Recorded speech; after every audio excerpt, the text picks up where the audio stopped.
Saudi আরবে অনেক ধরেন সৌদি আছে আমারে কইবে আমার একটা আমেল দরকার। তো আমি কই তুই নতুন লোক যদি নেস তাইলে ২,০০০ টাকা আছে আর পুরান লোক নিলে ২৫০০-৩,০০০ এর মধ্যে আছে। তোর কিরকম ক্যাটাগরির দরকার? তো আমারে কয় না বেশি হয়ে যায়। আমি কই কি এর বেশি হয়ে যায়? বেশি কি?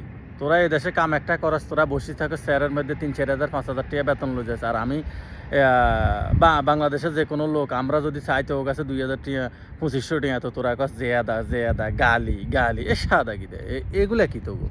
তো পরে না দেখ মানে পরে আমার লগে একটা ইউটিউবে আছে এগুলো সব হাওয়া দেয় উহা রাখিব হাওয়া ইনতা বর্দ রাখিব হাওয়া।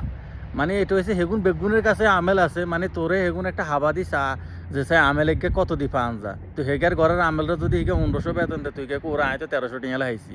এগুলো হচ্ছে শালাগো বুদ্ধি বহুত শেয়ানা। এর ভিতরে কিছু বাঙালি আছে কে কারে হুন মারবে এই তালের মধ্যে থাকে।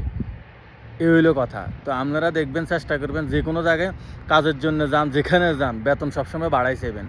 তার কারণ এগুন বেগুনের ঘরের ভিতরে আমেল আছে লোক আছে কাজের লোক আছে বা যে কোনো কিছুই হোক এরা আশি করবে এরা আরোগ্য লোক দিতে পারবি না। তো হেতারা যদি কোনো কম রেটে অজ্ঞা তো ঘরে গারে আয় বেতন কমাই দেবো।